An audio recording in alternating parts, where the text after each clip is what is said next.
Please put a like and subscribe. The Holy Temple Doors. The Holy Temple Doors.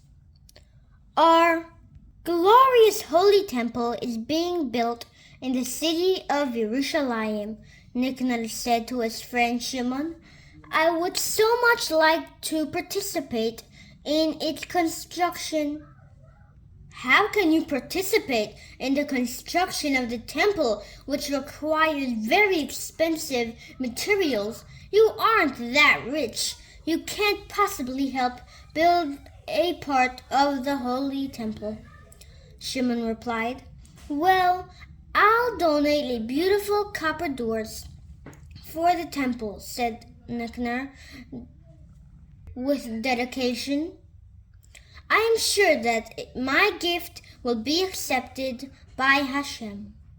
Nicanor went to the place in charge of building the doors, and they agreed to accept his offer and let him purchase the doors for the temple.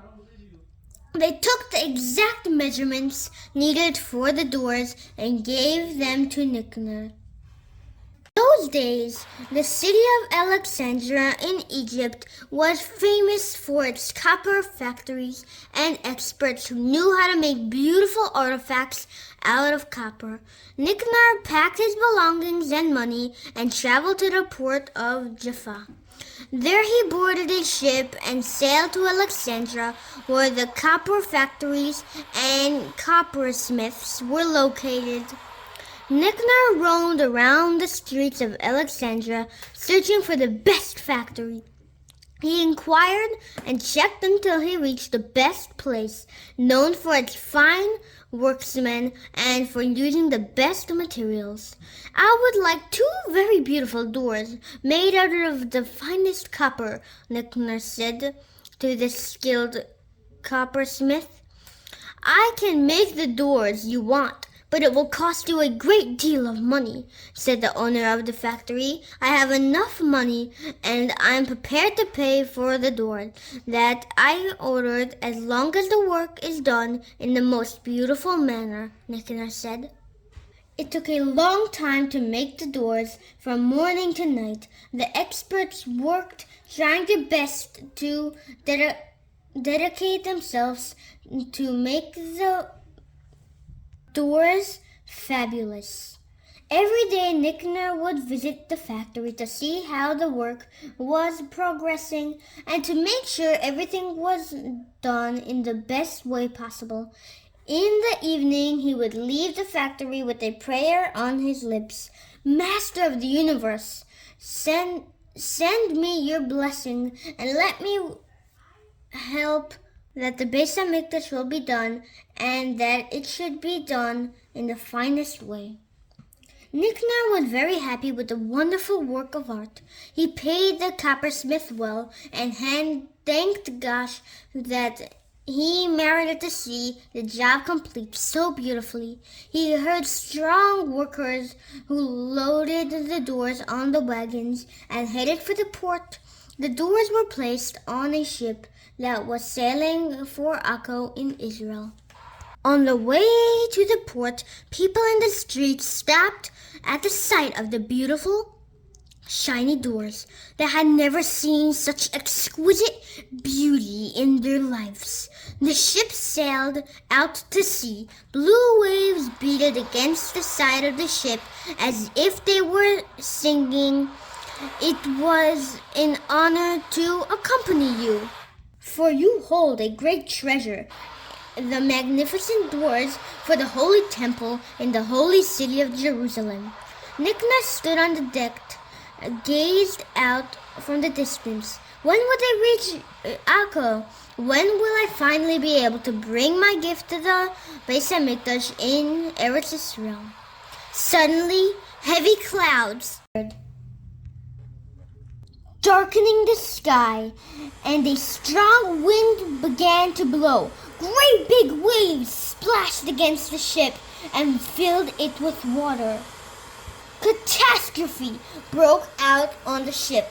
The sailors ran from side to side, tightening the sails and try to clear the ship of the water. Their efforts, however, were of no use. The ship continued to be filled with water from high waves and began to sink.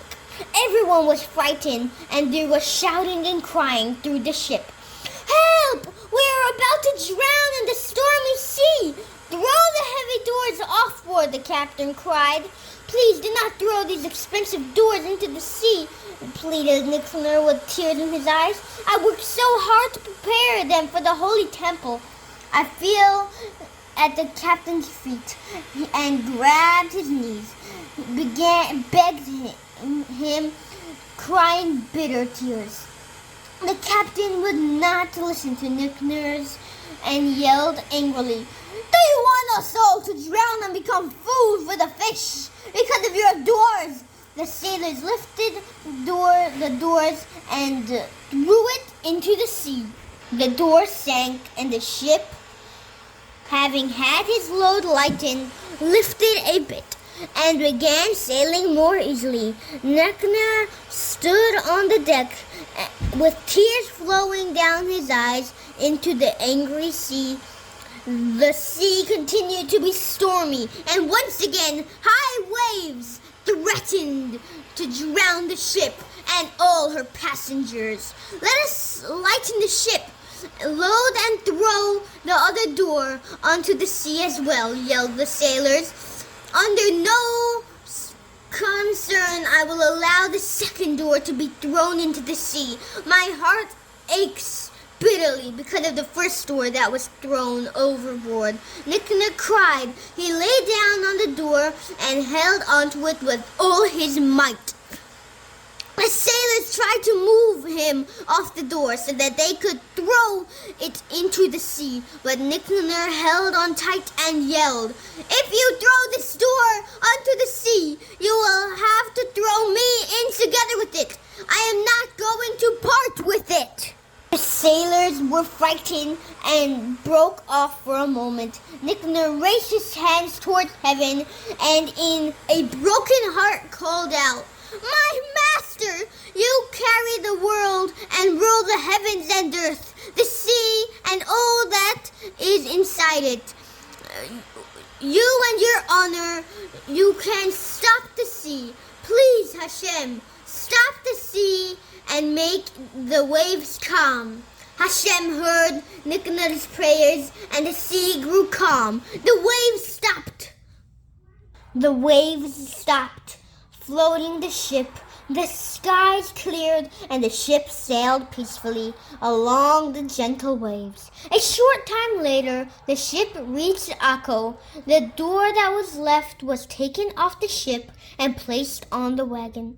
Nicanor stood on the seashore and thanked Hashem for hearing his prayer and for saving him from drowning. However, he was saddened about the door that had sunk into the depths of the ocean. Suddenly, as he was standing and gazed at the waves, what did he see? What was that bright, shiny article coming towards him?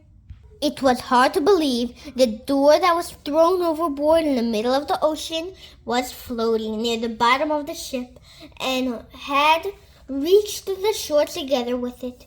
It is hard to describe Nicanor's joy over the were astonished when they began to see the sight. They all helped Nicanor receive the door from the sea and loaded it on the wagon heading for Jerusalem. When the great pomp and joy the doors were brought to Jerusalem, the man in charge of the construction approached. The importance of the doors became of Nicanor's self-sacrifice, and because of the miracles that occurred with them. The doors were affixed in the most honorable place at the entrance gate facing the Kodesh HaKodashim. For many years, until the destruction of the Beis HaMikdash, the doors beautified the holy temple. The gates were named after Nicanor. Nickner's gates that were not made of gold, but because of Nickner's self-confidence, the gates shined like pure gold. The end.